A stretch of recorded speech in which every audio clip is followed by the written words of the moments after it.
여러분, 사람에게 감동받아 본 적이 있습니까?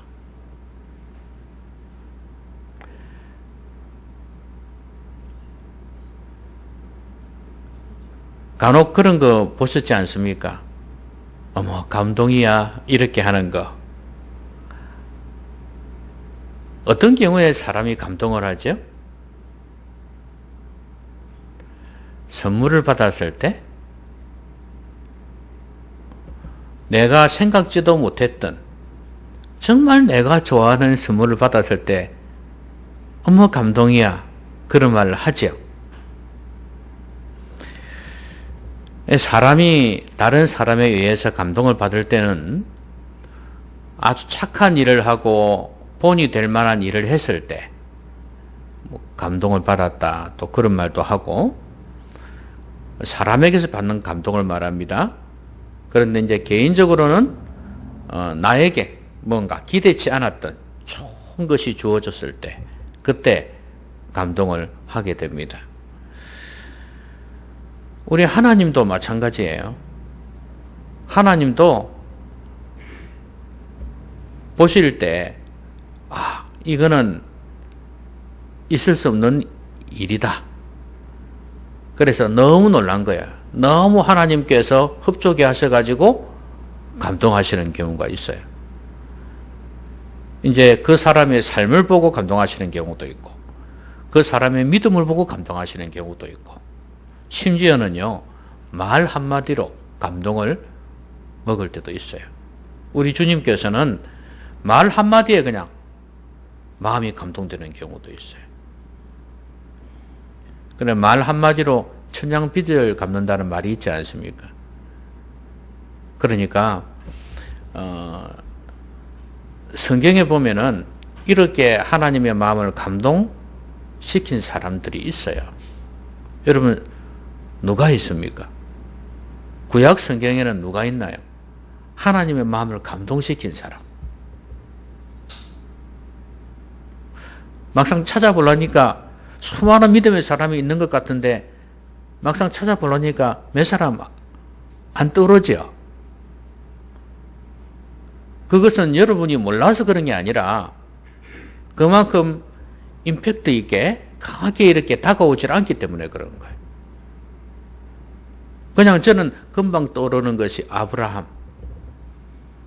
아들 이삭을 바치라 했을 때, 그때 진짜로 바보같이 순종하는 거 볼 수 있지 않습니까? 그래서 칼로 내리칠 때, 그때 하나님께서 아브라함아, 아브라함아 하시면서 이제야 내가 나를 경외하는 줄 알겠다, 그런 말씀을 하셨지 않습니까? 그 말이 무슨 말씀이에요? 감동 먹었다는 이야기. 너가 아들까지 바칠 정도니 내 마음이 무척 감동이 되는구나, 그 말씀이거든요. 또 하나님의 마음을 기쁘시게 하고 또 하나님의 마음을 흔들었던 사람들이 있어요. 엘리야도 그렇고, 하나님의 표현이 나 감동 먹어서 이렇게 표현은 하지 않았어도 하나님께서 기도에 응답해 주시는, 또 하나님께서 직접 역사하시는 그런 모습들은 하나님께서 어느 정도 감동을 받았다 하는 그런 의미라고 보시면 되겠습니다. 신약 성경에는 여러분 다 아시듯이 과부의 두 렙돈도 그렇고, 그 다음에 향유 옥합을 깨뜨린 마리아도 그렇고, 이것도 감동이죠. 너무 칭찬하셨잖아요. 그리고 주님께서 병 고치실 때 이렇게 평상에다가 침상을 그대로 달아내린 사람들, 그 외에도 헬루증 앓는 여인이라든지 이렇게 주님의 마음을 흡족하게 한 사람들 있어요. 그런데 이들의 공통점은 뭐냐 하면 대부분 믿음의 사람이었다는 거예요.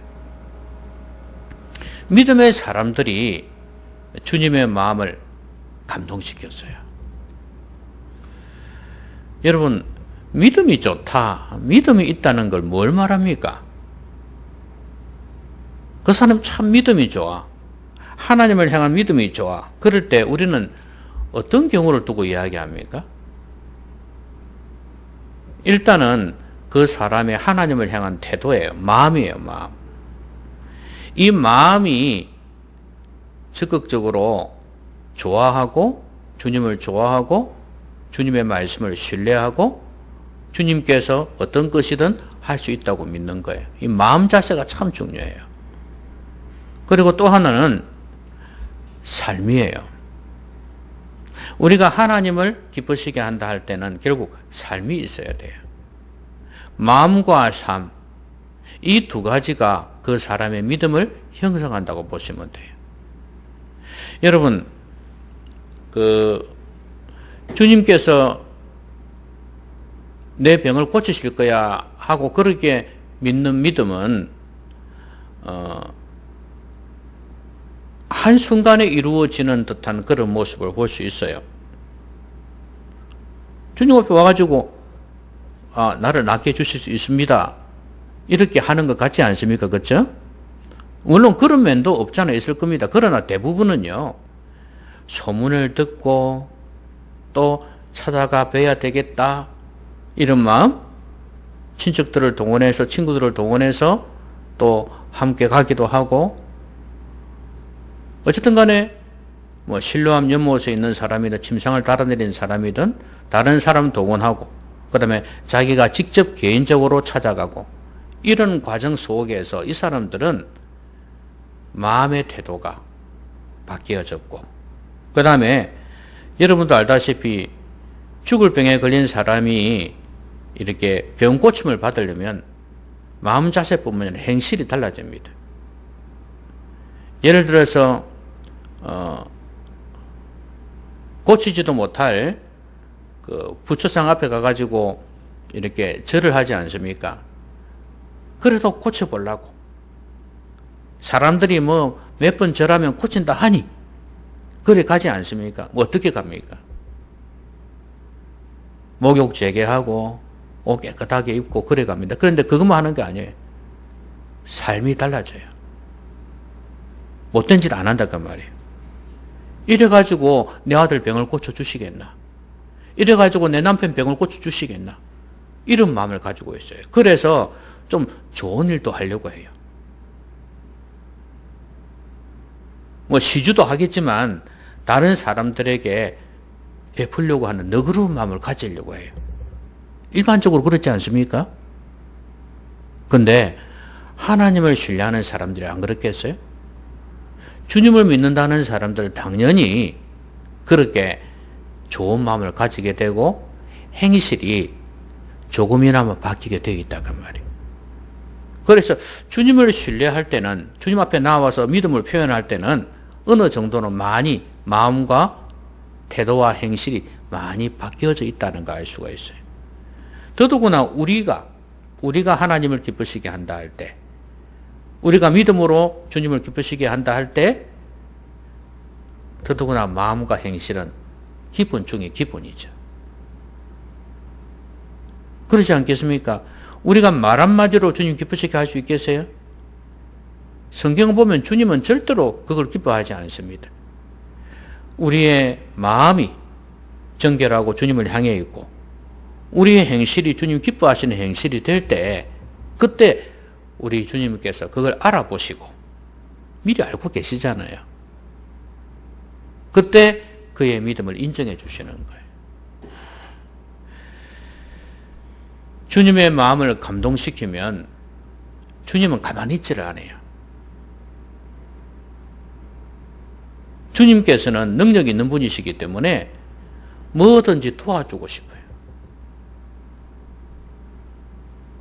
여러분, 헤로드 왕도 그랬지 않습니까? 그 딸이 춤을 추지 않습니까? 춤을 이렇게 추니까 너무 기분이 좋아가지고 뭘 원하니? 나라의 절반이라도 주겠다. 그랬지 않습니까? 왕후 에스더를 본 왕은 어땠습니까? 역시 기분이 좋아가지고 나라의 절반이라도 그대에게 주겠다. 그랬지 않습니까? 여러분, 기분 좋다는 것은 감동이 됐다. 같은 그냥 맥락의 단어잖아요. 그러니까 내가 감동 먹으면 기분 좋은 것보다 더한 게 감동이잖아요. 그렇죠? 그러니까 감동을 먹으면 뭐든지 주고 싶다 그 말이에요. 우리 주님께서 우리의 믿음을 보시고 우리의 말과 우리의 행실, 우리의 마음을 보시고 감동이 되면 뭐든지 주고 싶어 한다는 거예요. 그거 받으려고 주님 감동시키는 건 아니에요. 주님 기쁘시게 하는 게 우리 인생의 최고의 기쁨이거든요. 그래서 우리는 주님의 마음을 감동시켜야 되는 거예요. 오늘 본문에 백부장이 나오잖아요. 이 사람은 로마 군대 백부장입니다. 장교입니다. 그런데 이 사람이 주님의 마음을 확 사로잡아 버렸어요. 이스라엘 중에서 이만한 사람 만나본 적이 없다 이거예요. 그 정도로 마음에 감동 먹었어요. 실제로 우리가 성경을 봐도 신약이든 구약이든 이렇게 말씀 한마디만 하십시오. 오실 필요가 없습니다. 이렇게 믿음을 표현한 사람이 없어요. 그러니까 주님께서 보실 때 이거 대단한 거예요. 한마디로 뿅 가신 거예요. 주님께서. 그래서 이 사람을 통해서 어떻게 하면 주님의 마음을 감동시킬 수 있는가. 저는 이 백부장이 그냥 한순간에 말 한마디로 끝난 게 아니었다고 봅니다. 분명히 그 밑바탕에는 분명한 이유가 있을 거예요. 어떻게 주님을 감동시켰는지. 저 그걸 살펴보고 우리 모두가 주님을 감동시키는 사람이 되기를 바랍니다.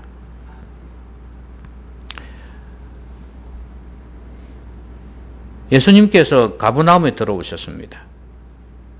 그런데 예수님의 소문을 듣고 백부장이 유대인의 장로 몇 사람, 자기고 친한 사람들이었겠죠. 그리고 예수님에 대해서 좋은 감정을 가지고 있는 사람들입니다. 이 사람들을 예수님께 보냈어요. 이제 이 백부장은 상당히 그 장교니까, 그리고 장교라도 로마의 장교란 말이에요. 일제시대의 어떤 경찰이죠. 일본 순사들 있지 않습니까?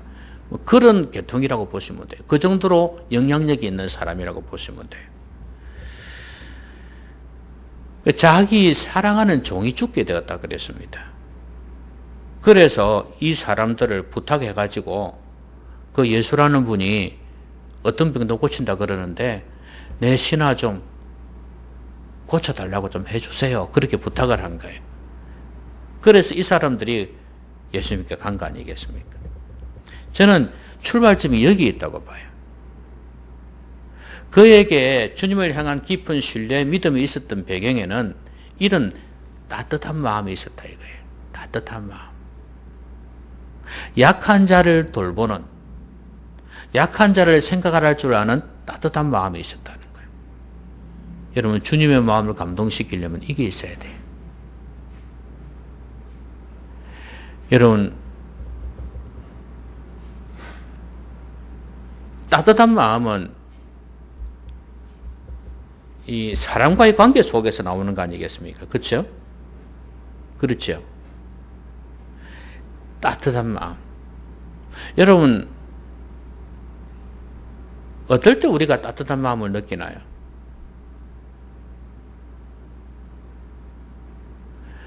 옛날에 요즘 아이들이 부르는 노래가 있어요.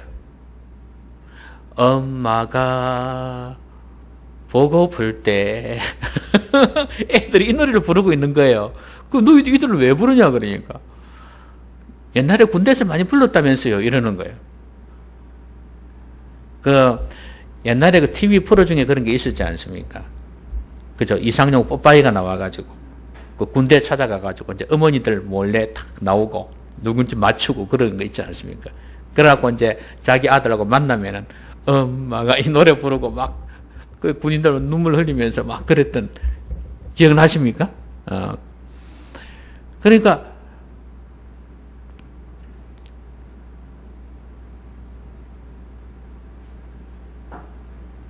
내가 왜 갑자기 이야기를 하지? 예? 예?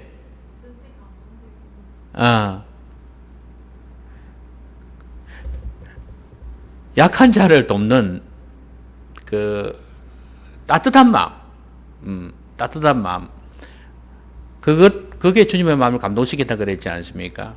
그래서 이 남자들이, 특히 이제 군대에 간 남자들이 이 어머니에게서 따뜻한 마음을 많이 느끼는가 봐요. 그 왜 그럴까요?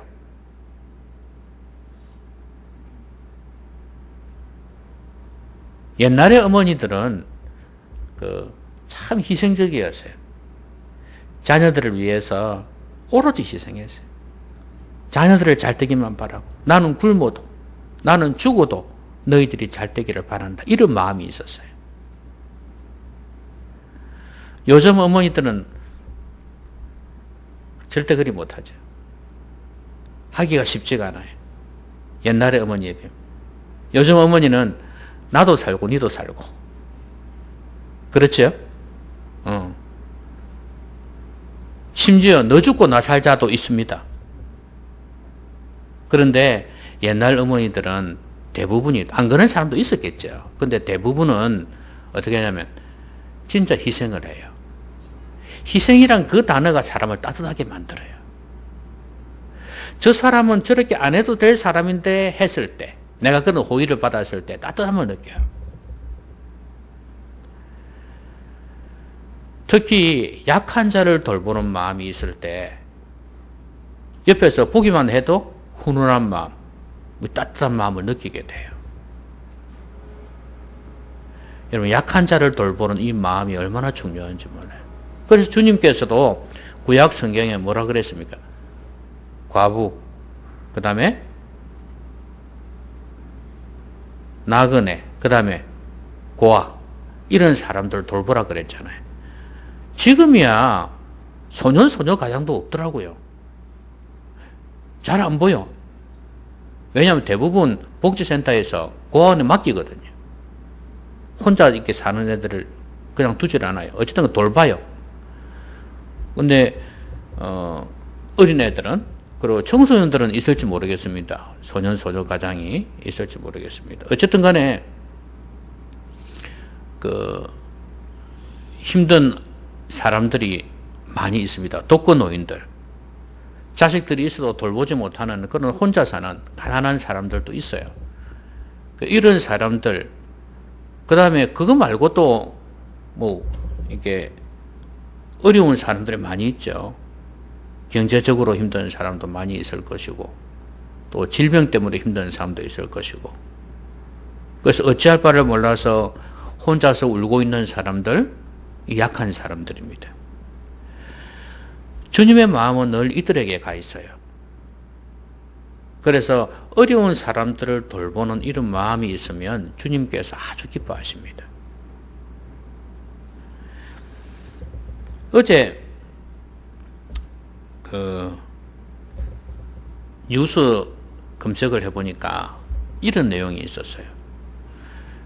어느 카페입니다. 카페 아시죠? 커피숍, 다방. 거기에 어떤 자매가 들어왔어요. 언니하고 동생하고 둘이가 딱 들어왔어요. 카드 하나를 가지고. 그래가지고 뭐하러 왔냐면, 이제 커피숍에 딸기 주스 같은 거, 딸기로 만든 음료가 있는가 봐요. 정확하게 이름은 모르겠습니다만, 그걸 애들 좋아하는가 봐. 그거 먹으러 온 거예요. 엄마가 카드를 준 것 같아요. 그래가지고 둘이서 이제 신나가지고, 맛있는 거 먹을 거야. 이렇게 해가지고 들어와서 이제 앉았습니다. 그리고 이제 카드를 가지고 먼저 계산하지 않습니까? 근데 계산을 하는데 딱 주인이 보니까, 딱 넣어보니까 사용할 수 없는 카드라. 그래서 고민을 한 거야. 말은 안 하고. 얘들 이렇게 신나하는데 이거 다시 돌려주면 그냥 가야 될 거 아닌가. 그래서 말은 안 하고 내가 너희들에게 오늘 음료수를 쏠게. 그렇지 않아도 손님이 많이 없었어. 그래가지고 내가 너희들에게 쏠게 이렇게 한 거예요. 그러니까 자기들은 그것도 모르고 감사해요 이러면서 이제 이것저것 주문을 했어요. 근데 이 사장이 여사장인데 그것들뿐만 아니라 다가도 주고 더 많이 주었어요. 왜냐하면 이야기를 들으면 너희들 엄마는 어디 있니? 엄마 일하러 갔어요. 우리 엄마 아빠 이혼을 해가지고요. 우리 엄마가 일을 해야 돼가지고요. 엄마 일하러 갔어요. 그래서 엄마가 이거 먹으라고 카드 줬어요. 이러는 거예요. 근데 카드가 제한에 걸린 거예요. 못 갚았든지 카드 값을 그랬겠죠. 그죠? 예. 그래가지고 그 소리를 들은 이 여사장이 마음이 너무 아픈 거예요. 아, 힘들겠구나. 딱 눈치가 오잖아요.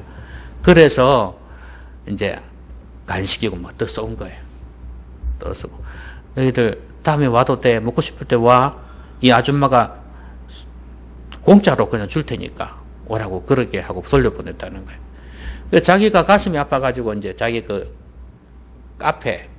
카페가 있어요. 그죠? 거기에다 소상공인의 거기에다 글을 올렸는가 봐요.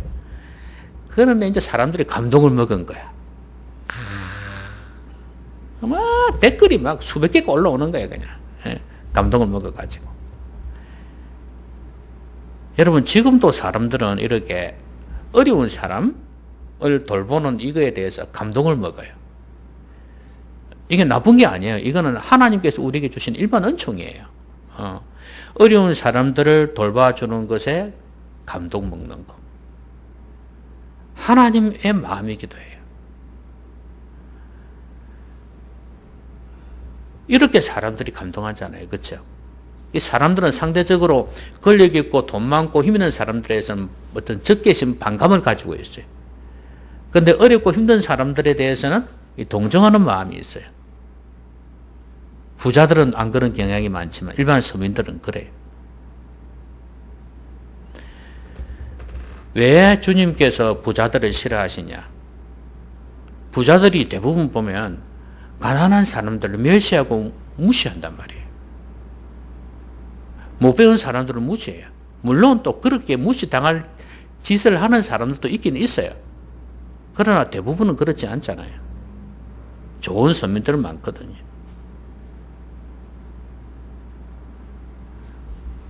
여러분, 어려운 사람들, 꼭 뭐 돈 없다거나, 그 다음에 못 배웠다거나 그런 사람 아니라도 우리 주위에는 내 도움이 필요한 연약한 자들 많이 있어요. 여러분, 그런 사람들을 생각하고 돌보는 그런 마음을 좀 가지셨으면 좋겠습니다. 왜냐하면 주님이 이걸 참 기뻐하세요. 뭐라 그랬습니까? 이 작은 자에게 한 것이 바로 나에게 한 것이다. 이거 잊지 말았으면 좋겠습니다. 그리고 이것도 잊지 마십시오. 이 작은 자에게 하지 아니한 것이 나에게 하지 아니한 것이다. 이 말씀도 여러분 마음에 명심을 했으면 좋겠습니다. 자, 그렇게 이제 이런 백부장이 이런 신하를 사랑하는 마음을 가지고 장로들 몇 명을 보내서 예수님이 오셔서 자기의 종을 고쳐주시기를 간청을 했습니다. 그런데 이제 이 장로들이 가서 뭐라고 그랬냐면 예수님한테 선생님 가시는 게 좋을 것 같습니다. 가주십시오. 일이 된 거예요. 뭐 우리 일은 아니지만 이 백부장이 우리에게 부탁을 했는데 꼭 가시는 게 좋을 것 같습니다. 그거 왜 그런데요? 그러니까 그는 우리 민족을 사랑합니다. 그리고 우리를 위하여 회당도 지었습니다. 이렇게 이야기를 한 거예요. 여러분, 이 사람은 유대인이 아닙니다. 유대민족이 이스라엘 민족이 아니에요. 그런데도 우리 민족을 사랑한다는 거예요. 그리고 우리를 위해서 회당을 지었다는 겁니다. 그러니까 여러분 언뜻 생각하면 예수님은 뭐 유대인들 아주 싫어하시는 것 같은데 이런 느낌이 들죠. 그런데 아니에요. 예수님은 유대 종교 지도자들에 대해서 아주 안 좋은 마음을 가지셨지. 그 외식적인 그런 종교 생활, 그것 때문에 그런 마음을 가지셨지. 이 이스라엘 민족, 유대 민족은 하나님의 택한 백성이라는 걸 알고 있었기 때문에 안타까운 마음을 늘 가지고 계셨어요. 주님께서 예루살렘에 들어가실 때 뭐라 그랬습니까? 이제 십자가에 죽으러 가시는 거 아닙니까? 그때도 뭐라 그랬어요? 여인들을 향해서 너희 자녀들을 위해서 울라고 하셨고, 또 예루살렘아 예루살렘아 어미가 새끼를 품듯이, 어미 닭이 내가 너희를 품은 적이 몇 번이냐, 그렇게 말씀하신 적이 있거든요. 그러니까 예루살렘을 사랑하시는 거예요. 하나님의 택한, 하나님께서 계획 가지고 계신 그런 민족이기 때문에, 또 자기 민족이기도 하고, 그래서 아주 사랑하셨어요. 그런데 이스라엘 민족도 아닌 이방인이 자기 민족을 사랑한다 하니 당연히 기분이 좋죠. 세상에 보통 식민지 나라를 사랑하지 않거든요. 착취하려고 하지. 그런데 사랑한다는 거. 신하를 사랑하는 거 보면 알만하잖아요. 이 사람은 그런 사람이었어요. 여러분, 회당을 지었다는 거, 주님께서 늘 회당에서 가르치셨지 않습니까? 회당을 싫어하실 리가 없죠. 성전도 마찬가지고. 그런데 이 사람은 유대인도 아니에요. 그리고 유대 종교를 믿는 것도 아니에요. 그런데도 이걸 지었단 말이에요. 회당을 지었단 말이에요. 모르겠어요. 이 사람이 어느 정도 하나님에 대해서 마음문을 열고 믿음을 갖게 됐는지는 모르겠습니다. 이 전후 사정을 알 수는 없어요. 그렇지만 지금 예수님에 대해서는 아주 적극적인 마음을 가지고 있어요. 그리고 예수님이 너희 병 고치신다는 걸 알고 믿고 있어요. 그래서 이렇게 부탁을 한 거 아니겠습니까? 여러분, 두 번째로 주님을 감동시키는 비결은 뭐냐 하면 주님이 기뻐하시는 일을 하는 거예요. 유대민족을 사랑하는 것도 그렇고 회당을 짓는 것도 그렇고 하나님께서, 주님께서 기뻐하시는 일이에요. 거기에다 우리 민족을 이렇게 이야기하고 있지 않습니까? 우리를 위하여. 그러면 예수님하고 자기들하고 같이 지금 이야기를 하고 있는 거거든요. 이 사람들이. 예수님도 당연히 긍정적인 마음을 가지고 있다는 이야기고, 거기에다가 주님께서 가타부타 이렇게 어떤 사족을 달지를 않아요. 그 말은 인정한다는 거거든요. 주님께서 기뻐하시는 일을 했기 때문에 주님께서도 마음에 어느 정도는 감동을 먹으신 거예요. 그래서 가서 고쳐주기로 마음먹었잖아요. 가자! 이렇게 된 거예요. 여러분, 안 믿는 사람인데도, 이방인인데도 이렇게 이스라엘 민족을 사랑하고 회당을 지었습니다. 여러분, 이스라엘 민족은 오늘 우리로 보면 어떤 의미가 있냐면 교회의 의미가 있어요. 믿는 사람, 하나님의 백성들, 믿는 사람들, 믿는 공동체의 의미가 있어요. 그 회당에 당연히 모이는 교회하고 연관이 있겠죠. 그죠? 교회당. 그러니까 지금으로 치면 안 믿는 사람이 교회를 좋아하고 교회당을 짓는다 그 말이에요. 순수한 마음으로. 이거는 정말 귀한 일입니다. 일제시대 때 신사 참배하고 천황을 숭배하고 동방요배를 하고 창시개명하는 그런 상황 속에서 일본 순사가 한국에서 예수 믿는 사람들을 좋아하는 거예요. 예? 천황 앞에 절하지 않는데, 이 당시로는 황제 숭배를 안 하는 거 아니겠습니까? 똑같은 거예요. 그러니까 그러면서도 이 사람들을 사랑하면서도 또 그들이 예배 드릴 수 있도록 교회를 딱 지어주네. 그리고 마음껏 예배 드리라고. 여러분, 감동 안 먹겠습니까? 여러분, 안 믿는 사람들도 이렇게 하는데, 우리 믿는 사람들이 교회를 사랑하고 교회를 위해서 헌신하는 것, 수고하는 것 얼마나 귀한 일이겠어요. 그렇죠? 여러분, 이걸 기억하셔야 됩니다. 여러분의 삶 속에서 하나님의 도우심을 받으려면 하나님의 마음을 감동시켜줘요. 그러면 하나님의 마음을 어떻게 감동시키냐 이 말이에요. 아까 이야기했듯이 약한 자를 돌보는 따뜻한 마음. 그 다음에 하나님께서 기뻐하시는 것을 행하는 거예요. 하나님의 교회를 귀히 여길 줄 알고 하나님의 교회를 위해서 헌신할 줄 알아야 된다.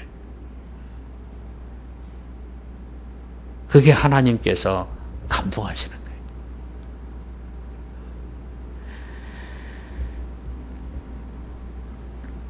근데 안 믿는 사람들이 그 교회를 사랑하고 또 교회에 뭔가 헌금을 한다? 뭐 이런 게 있을 수 있지 않습니까? 간혹. 근데 그거는 종교심에서 나온 것일 수도 있어요.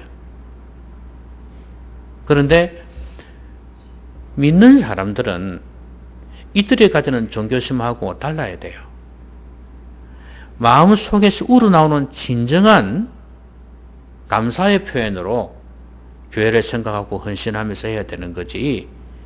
이런 종교적인 마음을 가지고 하면 그건 가짜예요. 차라리 안 믿는 사람들이 종교적인 마음 가지고 하는 게 더 순수해요. 아시겠습니까?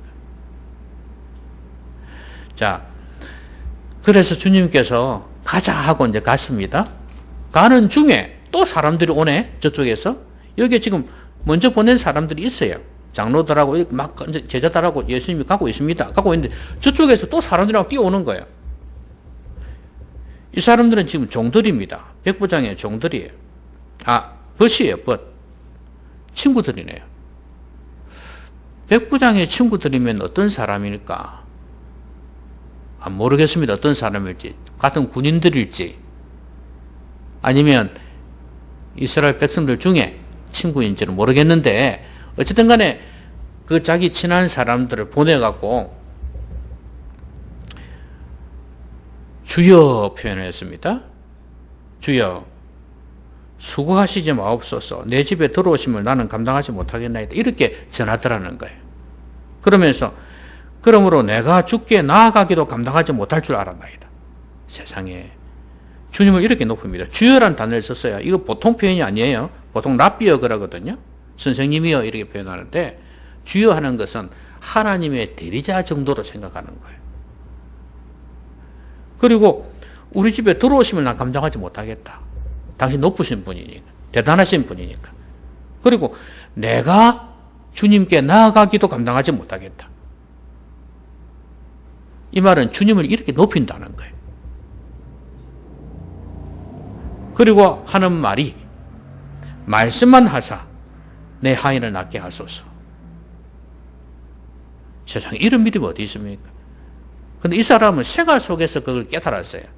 나도 남의 소하에 든 사람이요 내 아래에도 병사가 있으니 백부장이니까 높은 사람도 있고 낮은 사람도 있겠죠. 근데 종들 보고 가라 하면 가고 오라 하면 온다 이거예요. 그리고 자기도 높은 사람이 가라 하면 가고 오라 하면 온다 이거예요. 그러니까 선생님도 내보다 높으신 분 아니냐 이거예요. 주란 단어를 썼으니까. 높으신 분이 말씀 한마디만 하십시오. 그러면 이 병 낫습니다 이거예요. 이 병이란 것도 주님의 말씀의 권세에 굴복할 겁니다 이거예요. 대단한 믿음이에요 이거. 이건 뭐냐면 주님께서 그 정도로 능력이 있는 전능하신 하나님과 같은 존재다. 그러니 말씀 한마디 하시면은 이 병 물러가 버린다 이거예요. 가라면 가고 오라면 온다 이거예요. 이 병 가라면 간다 이거예요.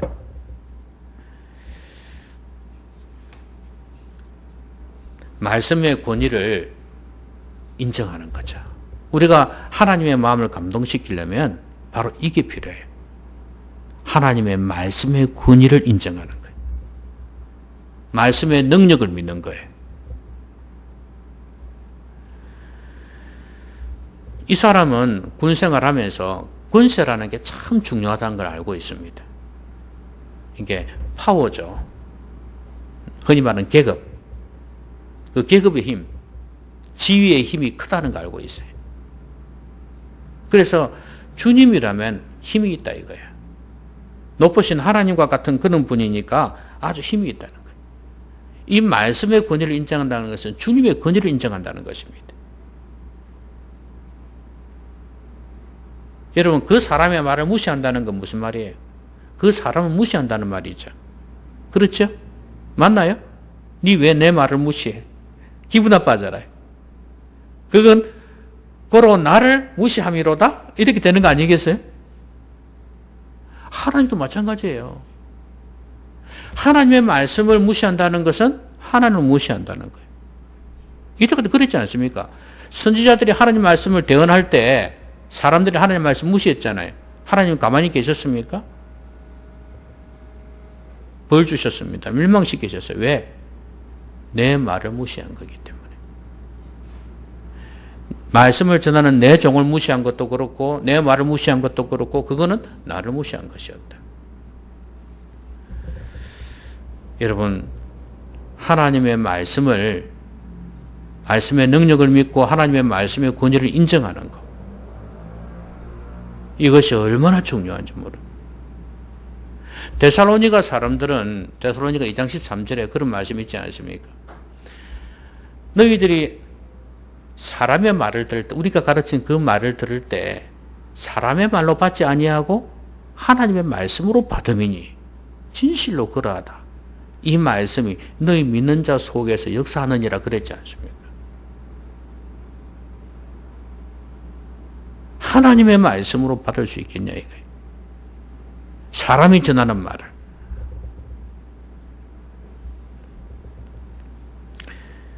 말씀만이라도 하십시오. 말씀만 하시면 됩니다. 이 믿음이 얼마나 귀한지 몰라요. 저는 여러분들에게 이런 믿음이 있기를 바랍니다. 말씀을 들을 때도 근성으로 듣지 말고 하나님께서 사람을 통해서 주시는 말씀으로 받으실 수 있기를 바라요.